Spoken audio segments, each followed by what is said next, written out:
तो अभी तक हम जो डिस्कस करते आए हैं उसमें हमने देखा है कि कंपोनेंट्स वो मोस्टली प्रॉप से कंट्रोल हो रहे हैं, लेकिन प्रॉप एक ऐसी चीज है जो चेंज नहीं की जा सकती, जो कि इनपुट की तरह एक्ट करती है। अब हम कुछ चीजें देखेंगे, जैसे यहाँ एक एग्जांपल देखते हैं। ये एक चैट बॉक्स है। इस चैट बॉक्स की अभी एक स्टेट है, हम एक वेरिएबल मानते हैं स्टेट, और ये ओपन अगर हम इसको ट्रू कर देते हैं तो उसमें ये ओपन हो जाता है। ये दो स्टेट्स हैं, ये ओपन है और दूसरी स्टेट है जिसमें ओपन इक्वल टू फॉल्स, ये क्लोज है। तो ये ओपन एक तरह का वेरिएबल है जो कंट्रोल कर रहा है कि कंपोनेंट इस स्टेज में दिखेगा या उस स्टेज में दिखेगा। यानी आपको कंपोनेंट के अंदर एक वेरिएबल है जिसको चेंज करना पड़ेगा। तो प्रॉप से आप ये नहीं कर सकते, क्योंकि प्रॉप्स एक तरह से इनपुट है, वो चेंज नहीं होता। आपको एक वेरिएबल डिक्लेयर करना पड़ेगा क्लास के अंदर जो कि ट्रू या फॉल्स हो सकता है। तो इस चीज को हम स्टेट बोलते हैं। तो स्टेट काफी इंपॉर्टेंट है, इसको हैंडल करना काफी मुश्किल कॉन्सेप्ट है रिएक्ट के हिसाब से। तो हम देखते हैं इसका एक और एग्जांपल। तो यहाँ पे एक आपने कंपोनेंट बना रखा है और इसमें हम स्टेट देखेंगे। तो यहाँ पे जब भी आप इसमें माउस हॉवर करते हो तो इसका कलर चेंज होता है। तो कलर येलो से ग्रीन और फिर ग्रीन से ब्लू इस तरह से चेंज हो रहा है। तो ये कलर आप कैसे कंट्रोल कर सकते हो इस कंपोनेंट के अंदर? आप किसी बैकग्राउंड कलर की वैल्यू को चेंज कर सकते हो हॉवर के ऊपर। तो ये एक तरह से मोस्टली एक स्टेट वेरिएबल होगा जो इस कंपोनेंट के अंदर ही स्टोर्ड है। तो इस तरह की चीज को बनाने के लिए कैसा कोड लिखना होगा वो अब हम देखते हैं। तो सबसे पहले हम देखते हैं स्टेट डिफाइन कैसे की जाती है। तो यहां आप देख रहे हो this dot state equal to BG yellow, ऐसा कुछ लिखा हुआ है। तो एक नॉर्मल वेरिएबल की तरह दिख रहा है, बट हाँ दिस डॉट स्टेट ही इसको लिखना है। तो स्टेट नाम रिजर्व्ड है, एक तरह से यही कीवर्ड आपको यूज करना होगा। आप कंस्ट्रक्टर में इसको इनिशियलाइज कर सकते हो। आपके पास एक प्रॉपर्टी आ गई है इस ऑब्जेक्ट में, बैकग्राउंड बीजी, और उसकी वैल्यू है येलो। इसको यूज करते हुए आपका जो रेंडर वाला कोड है उसमें आपने पहले से स्टाइल में बैकग्राउंड बीजी के इक्वल लिख रखा है। आप देख सकते हो दिस डॉट स्टेट डॉट बीजी। ये क्योंकि ऊपर येलो है तो इस वजह से आपका पिक्चर कंपोनेंट अभी येलो दिख रहा है। अब हम नेक्स्ट ये देखेंगे कि मेन चीज जो है स्टेट की वो है कि हम स्टेट को चेंज कर पाए। तो हम किस तरह से इस स्टेट को चेंज करेंगे? तो एक बार इस कॉन्सेप्ट को समझते हैं और उसके बाद हम कोड रीराइट करेंगे। तो कोड देखने से पहले हम समझते हैं कि स्टेट चेंज किस तरह से हो रहा है। यहाँ पे हम देखेंगे दिस डॉट स्टेट, इसकी वैल्यू बीजी येलो थी शुरू में, उसको आप चेंज करना चाहते हो।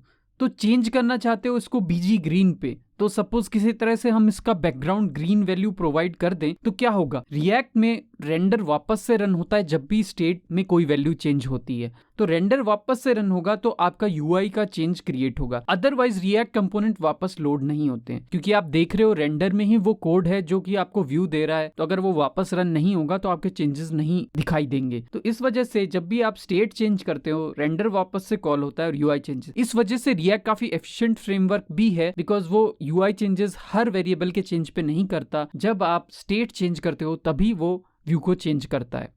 तो कैसे ये बीजी चेंज होगा उसके लिए हमको देखना है कि सबसे पहले हम इंट्यूटिवली सोच सकते हैं कि दिस डॉट स्टेट डॉट बीजी को हम सीधे कुछ असाइन कर दें, बट ये चीज पॉसिबल नहीं है। ये लाइन लिखने से भी स्टेट चेंज नहीं होगा, क्योंकि रिएक्ट में स्टेट एक तरह से एक नई कॉपी हमेशा बनाता जाता है। तो उसको आप डायरेक्टली चेंज करोगे तो उसका कोई फायदा नहीं होगा। तो प्रॉपर वे है कि हम सेट स्टेट जो एक इनबिल्ट फंक्शन है उसको यूज करें और उसमें बैकग्राउंड ग्रीन इस तरह से चीज को पास करें। तो सेट स्टेट कई बार कॉल करा जा सकता है अलग अलग प्रॉपर्टीज के लिए। हर बार वो रेंडर फंक्शन को कॉल कर सकता है। तो आप देखोगे जब भी आप सेट स्टेट एंड करते हो आपका रेंडर फंक्शन कॉल होगा और रेंडर फंक्शन से आपका यूआई चेंज होगा। तो एक तरह से आपको न्यू कलर बैकग्राउंड में दिखाई देगा। ये एक स्टेप्ड प्रोसेस है जिसमें आप देख सकते हो सबसे पहले चेंज स्टेट होता है दिस डॉट सेट स्टेट से, फिर रेंडर चलता है, फिर यूआई चेंज होता है। इसमें एक और स्टेप हम ऐड कर सकते हैं इवेंट कि सबसे पहले हम किसी इवेंट को यूज करते हैं। सबसे पहले हम एक ऑन क्लिक कर रहे हैं और उससे क्लिक हैंडलर चल रहा है और क्लिक हैंडलर में कहीं हम सेट स्टेट कॉल करते हैं। तो आप देखोगे ये फ्लो हमेशा कांस्टेंट है। आप रिएक्ट में ज्यादातर जगह इसी तरह से फ्लो चेंज करोगे, फिर रेंडर चेंज होगा और उसके अंदर यूआई दिखेगा आपको नया। तो एक बार कंपेयर करते हैं प्रॉप्स वर्सेस स्टेट को। प्रॉप्स हमेशा बाहर से पास की जाती हैं, लाइक कंपोनेंट के बाहर से आप कुछ इनपुट दे सकते हो। स्टेट एक तरह से कंपोनेंट के इनसाइड मेंटेन की जा सकती है। हालांकि काफी चीजों से आप इसको आउटसाइड भी ले जा सकते हो। आजकल इस तरह के टूल्स हैं जो इसको आउटसाइड मेंटेन कर लेते हैं, लेकिन जनरली आप अगर एज ए वेरिएबल देख रहे हो तो स्टेट आप कंपोनेंट के अंदर डिफाइन करोगे, वहां उसको मैनेज कर सकते हो। और प्रॉप्स आप बाहर से पास कर रहे हो, वो केवल अंदर रीड की जा सकती है। तो प्रॉप्स केवल रीड ओनली होती है और स्टेट्स मॉडिफाइबल होते हैं, उनको आप चेंज कर सकते हैं। डिफरेंस देखते हैं हम स्टेटफुल एंड स्टेटलेस कंपोनेंट्स में। तो स्टेटफुल कंपोनेंट्स वो हैं जिनके अंदर स्टेट्स हैं, जैसे कि आपके क्लास बेस्ड कंपोनेंट्स, और स्टेटलेस वो हैं जिनमें स्टेट वेरिएबल नहीं है, जैसे कि आपके फंक्शनल कंपोनेंट जिसमें आप किसी भी तरह से स्टेट मैनेज नहीं कर रहे हो। स्टेटफुल मोस्टली कॉम्प्लेक्स होते हैं बिकॉज उनमें लॉजिक काफी चेंज हो सकता है, अंदर स्टेट्स चेंज हो सकते हैं। और जैसा कि स्टेटलेस है वो काफी इजी होता है, उनमें स्टेट नहीं होती तो काफी ट्रांसपेरेंट से होते हैं, जैसा इनपुट आप भेज रहे हो वैसा ही आउटपुट आ रहा है। कंपोनेंट की डिफरेंट स्टेट्स नहीं है, आपको कुछ प्रिडिक्ट नहीं करना पड़ता। जहां तक पॉसिबल है हम कोशिश करते हैं ज्यादा से ज्यादा हम स्टेटलेस कंपोनेंट्स बनाएं अपनी एप्लीकेशन में, उसको सिंपल रखने के लिए, लेकिन कई बार ये पॉसिबल नहीं हो पाता है तो हम वहां पे स्टेटफुल फंक्शंस यूज करते हैं या स्टेटफुल कंपोनेंट्स यूज करते हैं। तो अब हम देखते हैं क्लास बेस्ड कंपोनेंट्स में हम इवेंट्स कैसे हैंडल कर रहे हैं और उनसे होने वाले स्टेट चेंजेस को कैसे हैंडल कर रहे हैं। तो आप यहाँ पे भी एक क्लिक हैंडलर या हैंडलर फंक्शन यूज करते हो जो कि अपने पेरेंट फंक्शन को कॉल करता है और उसमें आप सेट स्टेट जैसी चीजें लिखते हो। तो सेट स्टेट आपने पहले देखा, वो स्टेट को चेंज करने के काम आता है। तो जैसे ही ये कॉल होता है आपका रेंडर फंक्शन को चल जाता है। रेंडर फंक्शन चलने की वजह से यहाँ पे आपका जैसे यहाँ पे बैकग्राउंड प्रॉपर्टी दी गई है वो चेंज हो जाती है। जैसे ऊपर ग्रीन थी तो वो यहाँ पे ग्रीन वैल्यू आ गई और इस वजह से आपका स्टाइल चेंज हो जाएगा। तो ये एक प्रोसेस है, ये आप देख सकते हो इसी ऑर्डर में चलता है। इसको आपको काफी अच्छे से समझना होगा, अदरवाइज इसका लॉजिक समझना काफी मुश्किल है। तो इस एग्जाम्पल में हम स्टेट देखेंगे जो कि एक चेंजेबल वेरिएबल है, उसको चेंज कर सकते हो आप कंपोनेंट के अंदर। यहाँ पे मैं क्लिक हैंडलर में कुछ चेंज करने की कोशिश करता हूँ। जैसे मैं सबसे पहले प्रॉप्स पे ट्राई करता हूँ कि प्रॉप्स को हम मॉडिफाई कर पाए। तो यहाँ पे नेम प्रॉप पहले से मेरे पास है, उसमें मैं ट्राई करता हूँ कि क्लिक होने पे उसमें एक डॉट ऐड हो जाए। जब भी आप उसको क्लिक करोगे तो एक एरर आएगा क्योंकि आप प्रॉप्स को कुछ असाइन नहीं कर सके। प्रॉप्स एक तरह से रीड ओनली चीजें हैं।